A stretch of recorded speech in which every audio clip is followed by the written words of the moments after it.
தலைவா அனைவருக்கும் இனிய வணக்கம்.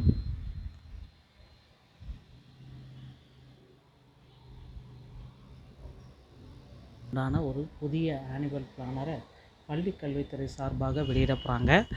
ஆசிரியர் தேர்வு வாரியத்துடைய இந்த ஆனுவல் பிளானரில் மிகப்பெரிய ஒரு அறிவிப்பு இருக்கும் அப்படின்றது எல்லோர் மத்தியிலுமே எதிர்பார்க்கப்படுகிறது.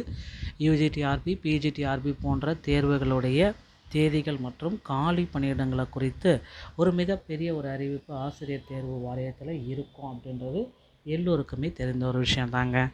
முதல்வர் விஜய் தலைமையிலான இந்த அரசில் ஆசிரியர்கள் காலி பணியிடங்கள் அதிக அளவில் எடுக்க போகிறதா அமைச்சர் ராஜ்மோகன் அவர்கள் குறிப்பிட்டிருக்காரு. பள்ளிக்கல்வித்துறை அமைச்சர் ராஜ்மோகன் அவர்கள் இந்த தகவலை நமக்கு தெளிவாக கொடுத்துருக்காரு. அதனால் பள்ளிக்கல்வித்துறையில் புதிய ஆசிரியர் நியமனங்கள் இந்த ஆண்டு அதிக அளவில் இருக்கும் அப்படின்றத நம்ம நிச்சயமாக நம்பலாங்க. நீங்களும் உங்கள் அருகாமையில் இருக்கிற பிடிஏ பெற்றோர் கழகத்தை அணுகி பள்ளிக்கல்வித்துறையில் தனியார் ஆசிரியர்களை எடுத்துகிட்ருக்காங்க. நீங்கள் டெட்டில் பாஸ் பண்ணிங்க அப்படின்னா உடனடியாக பிடிஏ மூலமாக அந்த பள்ளிக்கு உங்களால் ஆசிரியர் ஆக முடியும். அது தற்காலிகமான பணியிடங்கள். இதற்கு 17,000 ரூபாய் வரை சம்பளம் கொடுக்கிறார்கள். அடுத்து இந்த பணியில் உள்ள ஆசிரியர்களுக்கு டெட் விலக்கு மத்திய அரசு உத்தரவு பிறப்பிக்குமா அப்படின்ற ஒரு கேள்விக்கு இன்னும் சரியான பதில்கள் வரல. பல ஆண்டுகளாக பணியாற்றி அனுபவம் மிக்க ஆசிரியர்களை மீண்டும் டெட் தேர்வு எழுத வற்புறுத்துவது நியாயம் குறித்தும் அவர்களுக்கு விலக்கு அளிக்க அரசு முன்வருமா என்றும் அவர் குறிப்பிட்டிருக்காருங்க. பணியில் உள்ள பழைய ஆசிரியர்களுக்கு டெட் தேர்விலிருந்து விலக்கு அளிக்க வேண்டும் என்ற கோரிக்கையை ஆசிரியர்கள் கூட்ட சங்கத்தினர் தொடர்ச்சியாக எழுப்பி வருகின்றனர். பழைய ஆசிரியர்களுக்கு டெட் தேர்விலிருந்து முழு விலக்கு அளிக்க வேண்டும் என்றும் இதற்காக தமிழக அரசு மத்திய அரசுக்கு தகுந்த அழுத்தம் கொடுக்க வேண்டும் என்றும் இதற்கான உரிய சட்ட திருத்தத்தினை கொண்டு வர வேண்டும் என்றும் தமிழ்நாடு ஆசிரியர் சங்கம் முன்னேற்றம் சார்பில் கோரிக்கை வச்சுருக்காங்க. அகில பாரதிய ராஷ்டிரிய ஷைக்ஷிக் மகாங் என்ற தேசிய அளவிலான ஆசிரியர் அமைப்பு பிரதமர் நரேந்திர மோடி மற்றும் மத்திய கல்வி அமைச்சகத்துக்கு இது தொடர்பாக கடிதம் எழுதியிருக்காங்க. இந்த சூழலில் நடந்து முடிந்த நாடாளுமன்ற கூட்டத்தொடரில் மேற்கு வங்கத்தை சேர்ந்த மக்களவை உறுப்பினர் இஷான் கௌதி சௌதா கேள்வி எழுப்பியிருக்காரு. தொடக்க மற்றும் இடைநிலைப் பள்ளி ஆசிரியர்கள் பல ஆண்டுகளாக பணிபுரிந்து ஆசிரியர்கள் மீண்டும் தகுதி தேர்வை எழுத எதிர்ப்பு தெரிவித்து வருகின்றனர். இது குறித்து அரசு அறிவித்து வைத்துள்ளதா?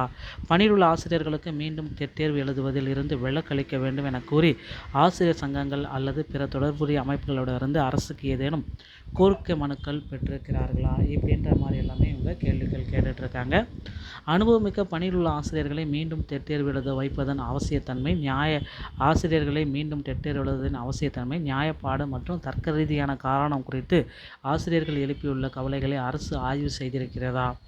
பணியிலுள்ள ஆசிரியர்கள் மீண்டும் டெட் தேர்வு வேண்டியதில்லை என்பதை உறுதி செய்ய உரிய வழிகாட்டுதல்கள் அல்லது உத்தரவுகளை பிறப்பிப்பது உள்ளிட்ட தகுந்த நடவடிக்கைகளை எடுக்க அரசு உத்தேசித்திருக்கிறதா? ஆமெனில் அதன் விவரங்கள் யாவை, இல்லையெனில் அதற்கான காரணங்கள் யாவை? இது மாதிரி கேட்டிருக்காங்க. இதற்கு மத்திய கல்வித்துறை இணையமைச்சர் ஜெயந்த் சௌத்ரி எழுத்துப்பூர்வமாக அளித்த பதிலில் அரசின் கல்வி அமைப்பின் பொது பட்டியலில் வருவதால் ஆசிரியர்கள் நியமனம் மற்றும் பணி நிலைகள் ஆகியவை அந்தந்த மாநில மற்றும் யூனியன் பிரதேச நிர்வாக வரம்புக்குள் வருகின்றன அப்படின்றது அவங்க ஒரு பக்கம் இதை டேட்டா பேஸை குறிப்பிட்டு சொல்லிட்டாங்க. அந்தந்த மாநிலத்துடைய நிர்வாகத்தில் வரும் அப்படின்றத குறிப்பிட்டு சொல்லிட்டாங்க. இதனால் பார்த்திங்கன்னா இதற்கு மத்திய இணையமைச்சர் குறிப்பிட்டே சொல்லிட்டாரு. உச்சநீதிமன்றம் தனது 1/9/2022 தீர்ப்பில் கட்டாய கல்வி உரிமை சட்டத்தின் 23வது பிரிவின்படி பள்ளிகளில் ஆசிரியராக நியமிக்கப்படும் பதவி உயர்வு பெறுவதும் தகுதி தேர்வு என்பது கட்டாயம், குறைந்தபட்ச தகுதி என்ற திட்டவட்டமாக தெரிவித்துள்ளது. எனினும் உச்சநீதிமன்றம் 29/5/2022 தேதியிட்டு சீராய்வின் கல்வி உரிமை சட்டத்திற்கு முன்பணியில் ஆசிரியர்கள் 2028ஆம் ஆண்டு ஆகஸ்ட் மாதத்திற்குள் தகுதி தேர்வில் வெற்றி பெற வேண்டும், இல்லைனா அவங்கள விருப்ப ஓய்வு கொடுத்துருவாங்க அப்படின்றது அது ஒரு பக்கம் போயிட்டுருக்குங்க. அரசினுடைய கொள்கை முடிவு இந்த ஆகஸ்ட் 24ஆம் தேதி வெளியாக இருக்குது. 60 மார்க் எடுத்தால் பாஸ் என்ற அறிவிப்பு வர ரெடியாக இருக்குங்க. நண்பர்களே, இந்த ஒரு தகவல்கள் உங்களுக்கு ரொம்ப ரொம்ப பயனுள்ளதாக இருக்குன்னு நினைக்கிறேன். வீடியோ பிடிச்சிருந்தாங்க நீங்கள் நம்முடைய சேனலோட இணைந்திருக்க மீண்டும் ஒரு நல்ல தகவலோட நான் உங்களை சந்திக்கிறேன். நன்றி, வணக்கம், தேங்க்யூ.